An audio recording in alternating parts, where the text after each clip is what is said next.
Playing catch. We all think about the He-Man universe and we instantly think about the heroes, the Sorceress, Castle Grayskull, or Skeletor. But clearly there's more to Eternia than just the heroic side. The Beastman is often treated as a forgotten but recurring character in this universe. Someone people casually dismiss as nothing more than Skeletor's mindless orange minion. But is he really that simple? I mean, for a character whose main power is to manipulate the minds of beasts, it's not fair to write him off as just a stupid villain. With his fiery orange fur, savage strength, and uncanny ability to command creatures, Beastman has remained one of Skeletor's most loyal and unpredictable followers since the earliest days of the Masters of the Universe. Whether he appears as a brutish enforcer in the classic 1980s Filmation cartoon, a more menacing warrior in the 2002 reboot, or a fan-favorite action figure from Mattel's original toy line, Beastman has always been a little overlooked, but not anymore. Today, we're jumping into this bestial warrior and trying to see what makes Skeletor's beloved evil warrior the creature he is. What is he actually made of?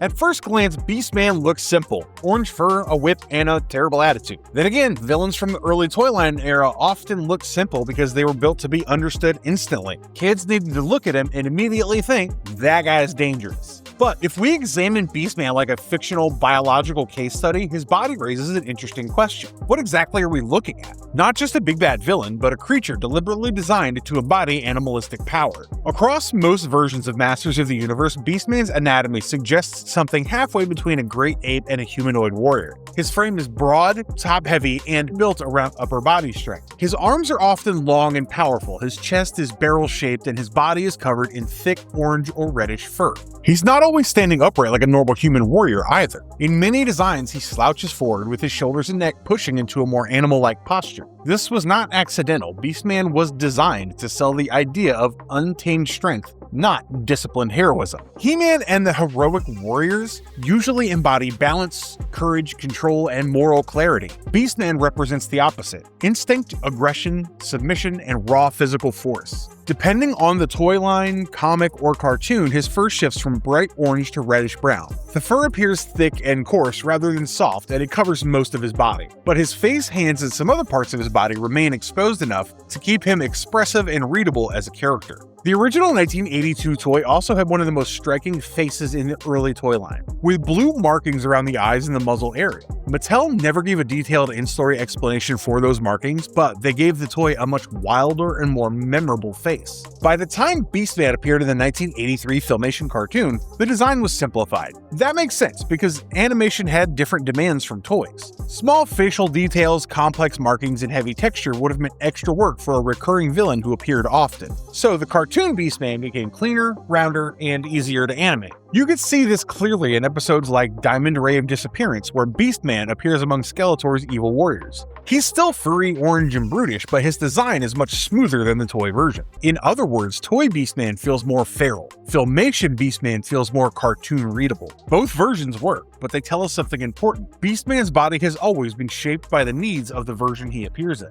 The animal control power. If we're talking about Beastman, we cannot ignore his most important power: animal control. This ability is more than simple hypnosis. It feels closer to a specialized communication system where Beastman can override instinctive animal behavior and forces creatures to obey him. But if that's true, should it work on all beasts? Interestingly, across cartoons and comics, it doesn't. His power clearly has limits. In the Filmation series, Beastman uses telepathic commands over several creatures of Eternia. It's not always shown like a spell with visible energy. It's often presented as mental domination. He issues the command and the animal obeys. This ability is one of the main reasons Skeletor keeps him around. Beastman may not be the smartest evil warrior, but when Skeletor needs monsters, beasts, or creatures moved into position, Beastman becomes useful. That's his trump card. However, the creators wisely put limits on the power. It would be a problem if Beastman could control every creature at will. If he could dominate Battlecat, Panther, dragons, or every wild thing in Eternia, Skeletor would have an almost unbeatable weapon. So, the franchise repeatedly shows that some creatures can resist him. A strong example comes from the 1983 episode A Beastly Sideshow. In that story, Beastman uses a disguised white cat to lure Cringer into a trap. He also uses his control over animals as part of Skeletor's scheme, but the episode shows that Cringer cannot simply be controlled like any ordinary beast. That's important because Cringer and Battlecat are not normal animals. Cringer has higher intelligence, a powerful bond with Prince Adam, and a heroic identity of his own as Battlecat. So maybe Beastman's power works best on creatures driven by instinct. Once an animal has higher intelligence, loyalty, courage, or a deep personal bond, his control becomes weaker. The 2002 continuity takes this further. In that version, Beastman can control many creatures, but he cannot control dragons. Whether this is because dragons are too powerful, too ancient, too intelligent, or too magical isn't fully explained, but that limitation matters. Instead, he uses creatures like griffins, shadow beasts, serpentors, and other monsters to compensate. So if we had to describe Beastman's power in anatomical or speculative terms, we could call it a kind of neutral broadcasting. Most animals communicate through instinct, body language, smell, sound, and emotional signals. Beastman may be influencing those systems rather than controlling thought in a human sense. Of course, that is theory. What the show tells us is simpler. Beastman can command many animals, but not all of them. And that limitation makes him much more interesting. Built like a beast. We already talked about how Beastman looks, but now let's talk about how his design changes over time. Beastman is a recurring character and his body keeps changing depending on who's designing him. If we go back to the original Toyline version, he was clearly built to feel more beast than man. His body had broad shoulders, heavy arms, and a hunched posture, and a face that looked like it belonged to something more primal than human. During the early development of Masters of the Universe, Mattel experimented with barbarian, monster, sci-fi, and creature design influences. Beastman came out of that early wave of simple but strong visual archetypes. He was the orange beast villain, and that was enough for kids to understand him instantly. The 1982 figure is humanoid in shape, but its design is loaded with animal signals. The long arms, wide torso, hunched posture, clawed look, and bright fur all pushed him away from a normal human warrior. Then came the Filmation cartoon, which softened and simplified him. His body became more upright, his movements became more human-like, and his fur was simplified into clean blocks of color. This made him easier to animate frequently. Then the 2002 version changed direction again. That Beastman leaned much harder into the animal side of the character. His back was more hunched, his head sat lower between his shoulders, and his limbs felt longer, heavier, and more bestial. The 2002 figure and animation design made him feel less like a man wearing fur and more like a predator built for ambush. That same philosophy appears in comics like Masters of the Universe Icons of Evil, Beastman, where he's depicted as larger, more feral, and more dangerous than the classic cartoon version. Across these versions, you can see the franchise trying to answer the same question in different ways. Is Beastman a dumb henchman or a savage warrior? A beast species member? A tragic creature? A predator with loyalty issues? The answer changes depending on the continuity, but his anatomy always points back to the same core idea. Beastman is built to be untamed. Was he ever human? Now, here comes an interesting question. Was Beastman ever human? Depending on the source, this answer changes. In most mainstream versions, Beastman's not treated as a human who transformed into a monster. He's usually presented as a naturally beast-like being, a savage creature, or a member of a Beastman-like race native to Eternia. But there are alternate and unused versions that complicate this. One unused Filmation-era idea reportedly gave him a human origin as a man named Biff Beastman, a cruel animal abuser from Earth who was transformed into Beastman. That idea never became part of the aired cartoon, and it wasn't the origin most viewers ever knew. Still, it is fascinating because it would have made Beastman's body a punishment. A man who mistreated animals becomes an animalistic creature himself. That is a very old-school moral fable-style origin, but Filmation didn't use it. In the actual 1983 cartoon, Beastman is generally treated as one of Skeletor's brutish evil warriors. The show doesn't stop to give him detailed origin. He's simply there, furry, angry, loyal, and useful. Some foreign audio dramas and side continuity material also gave him unusual alternate backgrounds, including versions where he had a more intelligent past before being reduced to the dim-witted henchman we know. These versions are fun, but they should be treated as alternate material rather than the main explanation. The 2002 continuity goes in a completely different direction. Beastman is a savage creature from the Berserker Islands. Keldor seeks him out before becoming Skeletor, and Beastman initially tries to kill him. Over time, he becomes one of Keldor's most loyal warriors. That version removes the human transformation idea almost completely. Beastman's not cursed into becoming a beast, he's naturally a beast. The Icons of Evil Beastman comic leans into that feral predator angle even more. So, was Beastman ever human? Sometimes in unused or alternate versions, but in the main cartoon and toyline traditions, he's usually better understood as a naturally beast-like warrior, not a transformed human. And honestly, that fits him better. Real name and species. For a long time, the franchise simply called him Beastman.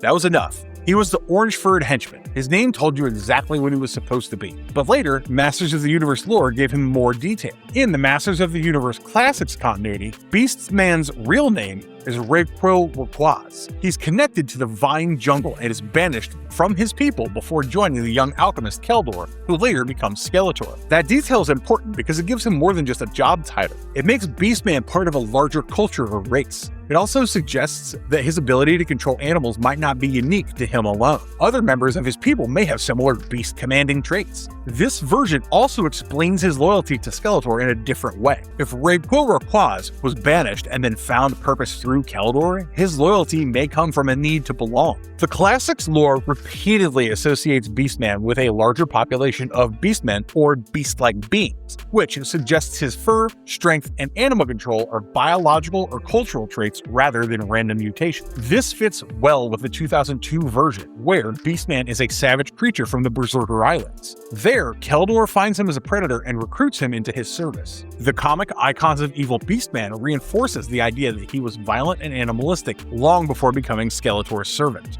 That's why the natural predator interpretation feels stronger than the mutation idea. Beastman isn't scary because someone turned him into a monster. He's scary because he already was one, and Skeletor simply gave that monster direction.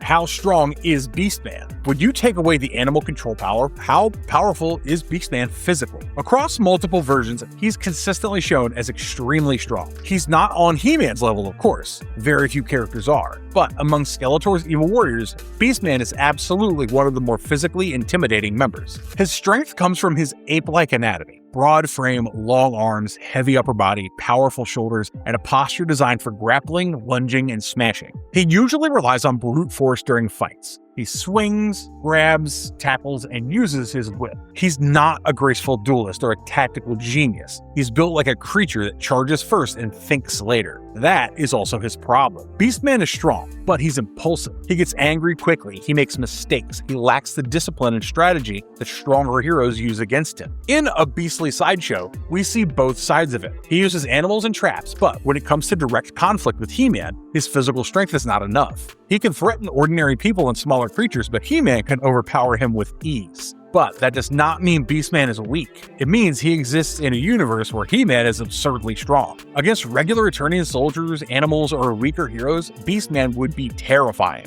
Against He-Man, he becomes another reminder that raw strength without discipline can only go so far. So yeah, Beastman is powerful, but he's not unbeatable. His body gives him strength. His mind keeps him from using it properly. What can hurt him? Beastman is durable, but he's not invulnerable. He can survive falls, hits, thrown objects, the kind of slapstick villain punishment common in the Filmation cartoon. But he could still be beaten, restrained, stunned, tricked, and overpowered. The most consistent weakness is not physical, it's psychological. Beastman is rash. He's easily provoked. He follows orders even when those orders are bad. He reacts emotionally instead of strategically. That makes him vulnerable to traps and manipulation. He also struggles when his animal control power fails. If a creature resists him, or if He-Man disrupts his plan, Beastman often doesn't have a backup strategy. He becomes angry, and that anger makes him careless. The 2002 version makes him more dangerous, but also more animalistic. That means he's physically more threatening, but still bound by instinct, loyalty, and aggression. So what can hurt Beastman? Stronger opponents can hurt him. Magic can hurt him. He-Man can definitely hurt him. But more than anything, his own lack of emotional control hurts him. He's built like a beast, but he doesn't always know how to think like a warrior. Why does he stay with Skeletor? Since we're talking about Beastman's anatomy, why not talk about his mental anatomy too? Beastman is one of Skeletor's strongest and most useful evil warriors, but his relationship with Skeletor is not healthy at all. Across multiple versions, Beastman is portrayed as savage, aggressive, impulsive, and not especially intelligent. Yet he remains fiercely loyal to Skeletor, no matter how badly Skeletor treats him. That loyalty is actually pretty fascinating. Watch almost any classic interaction between them and you'll see the same pattern. Beastman fails a mission, Skeletor explodes in anger. He insults him, threatens him, or humiliates him. Beastman shrinks back, reacts with fear, then returns to obeying orders the moment Skeletor gives him another task. That's not the behavior of an equal partner. It feels like conditioned loyalty. In some versions, Beastman behaves almost like Skeletor's guard dog rather than his lieutenant. He's loyal, aggressive, and eager to please, even when his master clearly sees him as disposable. But later continuities offer deeper explanations. In the classic style history, Raquel Lacroix was banished from his homeland and eventually joins Keldor. That makes his loyalty easier to understand. If Keldor was the first powerful figure to give him purpose after exile,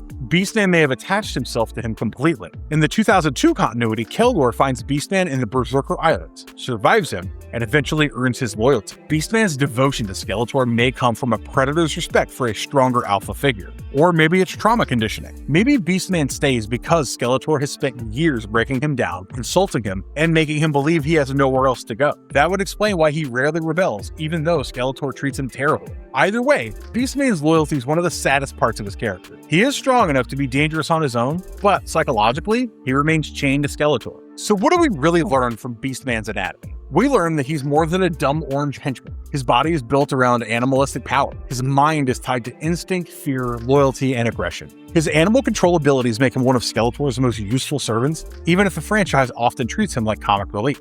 Across different continuities, Beastman has been many things. A brutish Filmation villain, a savage predator from the Berserker Islands, a banished creature named Raquel Lacroix, and, in unused or alternate material, even a transformed human. But the core always remains the same. Beastman is the wild side of Eternia. He's what happens when strength is not guided by wisdom. He has power but not purpose, loyalty but not respect, potential but no freedom. That is what makes him more interesting than people give him credit for. He's not just Skeletor's minion, he's a tragic case study of what happens when someone built for power spends his whole life obeying someone who will never value him. What do you think would have become of Beastman if he'd never joined Skeletor's crew? Let us know in the comments below. And if you love this video, make sure to subscribe for more. Stay safe!